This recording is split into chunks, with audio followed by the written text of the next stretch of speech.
জয় গুরু। আজ আমরা শুনব সদ্গুরু শিষ্য সংবাদ। জয় গুরু।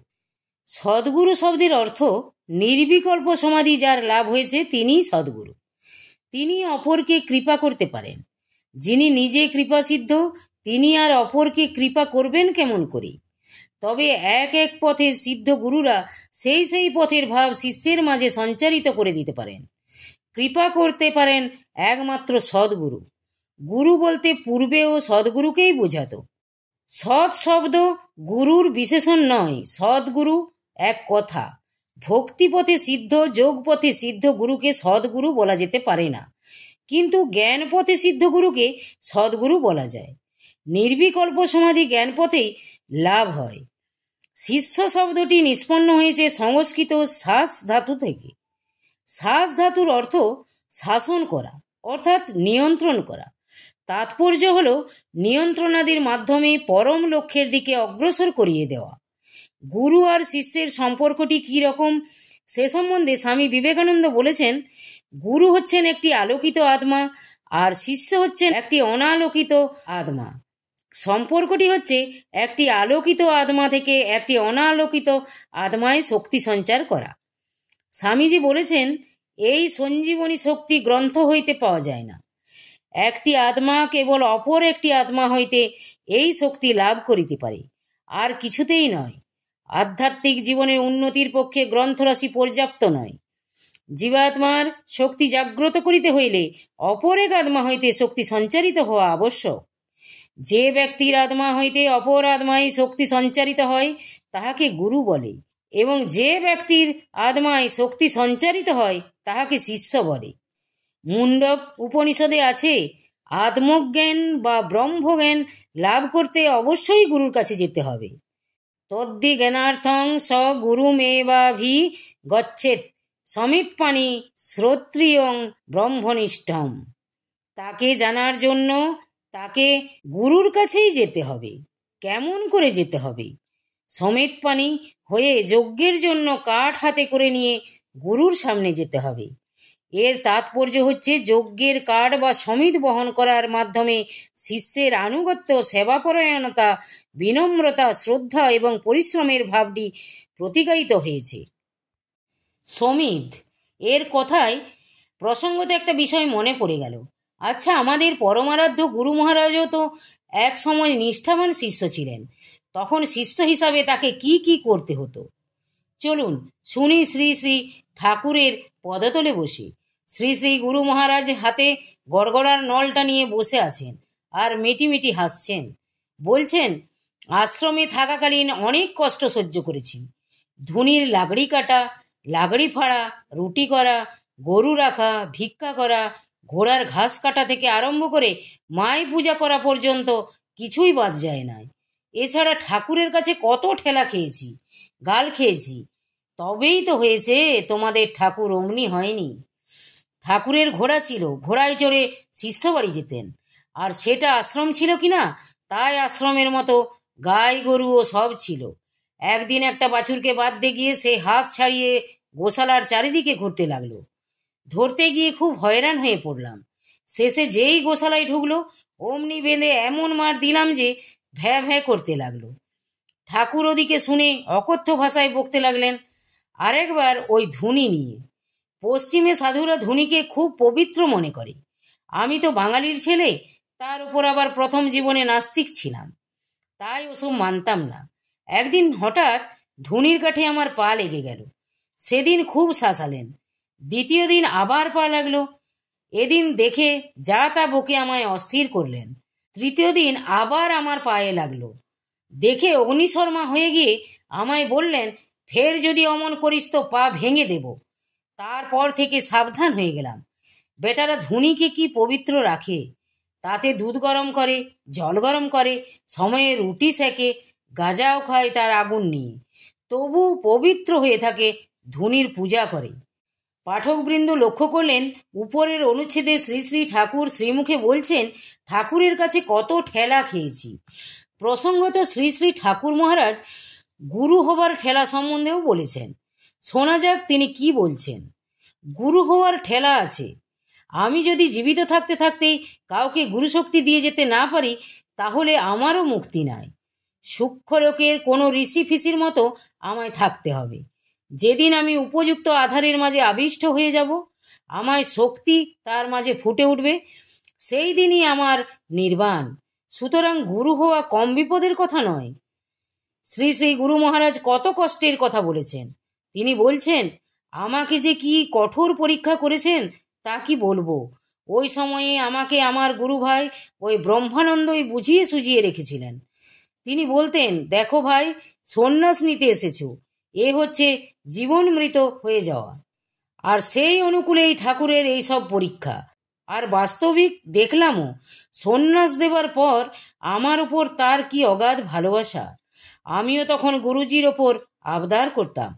শ্রী শ্রী ঠাকুর মহারাজের নিষ্ঠা, কষ্ট এবং গুরুর আদেশ পালনের ধৈর্যের কথা শুনতে শুনতে একটা অসাধারণ গল্প মনে পড়ে গেল। গল্পটা পড়ে পাঠকেরাও নিশ্চিত আনন্দ পাবেন। গল্পটির শিরোনাম কলসির কথা। সে অনেক কালের কথা, এই ভারতেরই কোনো এক প্রদেশের প্রচল কাহিনী।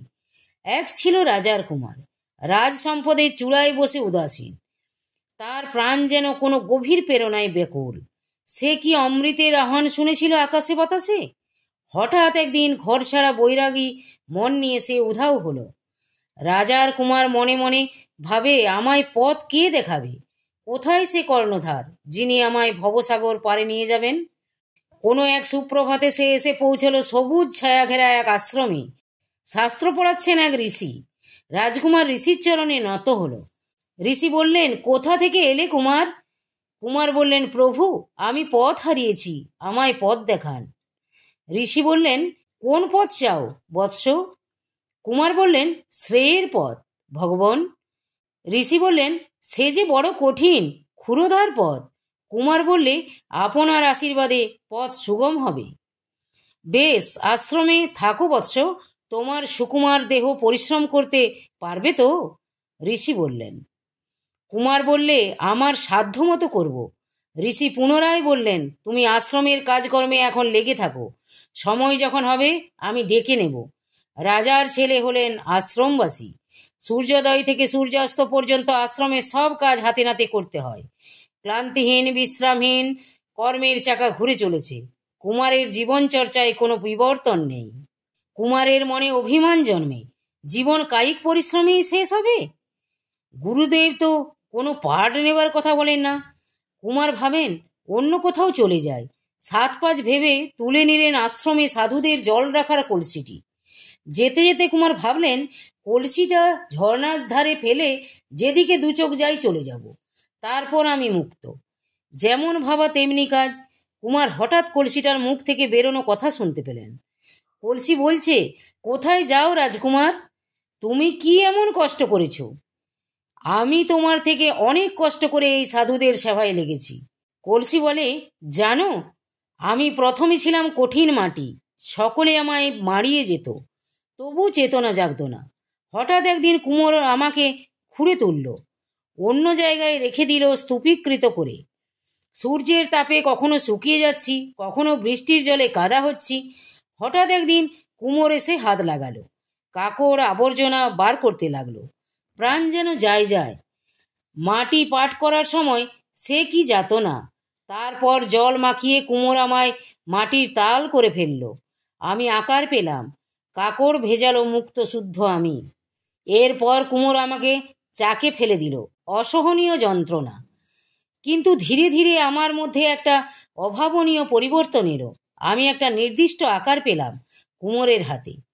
এইবার রাজকুমার বললে, গুরুর শিক্ষা গ্রহণের যোগ্য পাত্র আমিও হতে পারিনি, বড়ই তলতলে কাঁচা হয়ে রয়ে গেছি।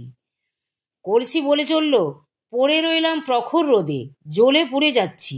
দেখি সূর্যের তাপে শক্ত হয়ে গেছি। এরপর কুমোর আমাকে ঘুরিয়ে ফিরিয়ে দেখে হাসলো। এরপর আমাকে দাও দাও আগুনের মধ্যে ফেলে দিল। আমি দহনের জ্বালায় জ্ঞান হারালাম। আগুনের দহনে আমার রূপান্তর ঘটল। এরপর কুমোর আমায় শীতল জলে ফেলে দিল। আমার লাল অঙ্গ জুড়িয়ে গেল। আমার কাঁচা আমিটা মরে যেন পাকা আমি জন্ম নিলাম। তারপর আমায় নিয়ে গিয়ে দোকানে সাজালো। অনেকে দরদাম করে, কিন্তু কেউ নেয় না। অবশেষে সেই সাধুর শিষ্য গিয়ে আমায় কিনে নিয়ে এলো। দেখো, এত কষ্ট করার পরও আমি সাধু সেবায় লেগেছি, আর তুমি আমাকে ফেলে দিয়ে চলে যাচ্ছ। তুমি আমার থেকেও কি এমন বেশি কষ্ট করেছো যে এমন সাধুসঙ্গ ছেড়ে চলে যাচ্ছ? রাজকুমারের মাথা লজ্জায় নুয়ে পড়ল। ফিরে চললেন গুরুর কাছে, সঙ্গে কলসি ভরা স্বচ্ছ জল। গুরুও এবার স্মিত হেসে আহ্বান করলেন, এসো কুমার, আজ তোমায় সাধনের পাঠ দেব। আমরা ভাবছি শ্রী শ্রী গুরু মহারাজকে শ্রদ্ধেয় ব্রহ্মানন্দ মহারাজ যদি আশ্রমে না আটকাতেন তাহলে কি হতো। ঠাকুর কি গল্পটা জানতেন? তিনি তো অন্তর্যামী, আমাদের উদ্ধারকর্তা কে হতেন? শিষ্যের কর্তব্য সম্বন্ধে ভগবান শ্রীকৃষ্ণ অর্জুনকে বলছেন, তদ্বিধি প্রণিপাতেন পরিপ্রশ্নেন সেবয়া উপদেক্ষন্তিতে জ্ঞানং জ্ঞানী নস্তত্ব দর্শিন। অর্থাৎ ঈশ্বরকে জানার পদ্ধতিটি হলো প্রণিপাত, সশ্রদ্ধ জিজ্ঞাসা ও গুরু সেবা। এগুলির দ্বারা প্রসন্ন হয়ে তত্ত্বদর্শী জ্ঞানী তোমাকে সেই ব্রহ্মজ্ঞান উপদেশ করবেন। প্রণিপাত মানে প্রণাম, পরিপ্রশ্ন মানে আন্তরিক জিজ্ঞাসা। শুধু প্রশ্নের জন্য প্রশ্ন নয়, অনেকে আছে যারা নিজেদের জ্ঞান জাহির করার জন্য কূট প্রশ্ন করে, বোঝেই না কিছু কিন্তু প্রশ্ন করে যাচ্ছে। আন্তরিক কৌতূহল চায়, আন্তরিক আকুতি চায়, জিজ্ঞাসা চায়। তাই বলছেন পরিশ্রম। উপসর্গটি যোগ করে প্রশ্নের মধ্যে অন্তর্লীন আন্তরিকতাকে প্রকাশ করা হয়েছে। আর বলছেন সেবা, সেবা ভাব, দীন ভাব এবং বিনম্র ভাব। এসবের মাধ্যমে গুরুর কাছে গেলে গুরু শিষ্যের জীবনকে ধন্য করে দেবেন, তত্ত্বজ্ঞানের অধিকারী করে দেবেন। এ প্রসঙ্গে রসিক চূড়ামণি গুরু মহারাজ রসিকতার সঙ্গে একটি গল্প উপস্থাপন করেছেন। দেখো, সাধু হওয়া বড় বিড়ম্বনা। যারা সাধু দর্শন করতে আসে তারা একটা না একটা প্রশ্ন করবেই। কেউ কেউ এমন প্রশ্ন করে বসে যে সে প্রশ্নের বিষয় সম্বন্ধে হয়তো তার জ্ঞান বা ধারণা আদৌ নাই, অথচ উত্তর না দিলেও চলে না। একটা মজার গল্প আছে জানো। এক জামাই শ্বশুর বাড়ি গিয়েছে, কারো সঙ্গে কথাবার্তাও বলতে জানে না। সন্ধ্যার পর শ্বশুর আলাপাদি করার উদ্দেশ্যে জামাইয়ের নিকট এসে বসেছেন। জামাই শ্বশুরের সঙ্গে কি আলাপ করবে কিছুই ঠিক করতে পারছেন না। অনেক ভেবে চিন্তে সে শ্বশুরকে জিজ্ঞেস করলো, শ্বশুর মশাই, আপনার কি বিয়ে হয়েছে? ঠাকুরের এই কথা শুনে একটা হাসির রোল উঠে গেল। স্বামী বিবেকানন্দ পৌহারি বাবার কাছে শুনেছিলেন, গুরুকে ঘর মে গৌকা মাফিক পড়ে রহো। কেমন করে গুরুর দ্বারে শিষ্যকে থাকতে হবে সেই প্রসঙ্গে পৌহারি বাবা উপমা হিসাবে গুরুকে নির্বাচন করেছিলেন। সেই প্রসঙ্গে পৌহারি বাবা উপমা হিসাবে গরুকে নির্বাচন করেছিলেন। ঈশ্বর লাভ করতে হলে শিষ্যের আচার আচরণ ব্যবহারের মধ্যে প্রকাশ পাবে আজ্ঞাবহতা, পবিত্রতা, শ্রদ্ধা, ভক্তি ও ভালোবাসা, জীবনের লক্ষ্য সম্পর্কে একমুখী নিষ্ঠা এবং গুরুর প্রতি কুণ্ঠাহীন ও সদা প্রস্তুত সেবাপরায়ণতা। উপনিষদের ঋষি বলেছেন, শ্রদ্ধাবান লভতে জ্ঞানম। আমরা সংঘাধিবেশনগুলিতে গুরু স্তোত্র হিসাবে যে গুরুর প্রণাম মন্ত্রগুলি বলি তার একটি, অজ্ঞান তিমিরান্ধস্য জ্ঞানাঞ্জন শলাকয়া চক্ষুরুন্মিলিতং যেন তস্মৈ শ্রী গুরুবে নমঃ। অজ্ঞান তিমিরান্ধ ব্যক্তির চক্ষু যিনি জ্ঞানাঞ্জন শলাকয়া সহায়ে উন্মিলিত করেন সেই গুরুকে নমস্কার। জ্ঞান আর গুরুর একটি অঙ্গাঙ্গী অচ্ছেদ্য সম্পর্ক। গুরু আর জ্ঞানকে আলাদা করা যায় না।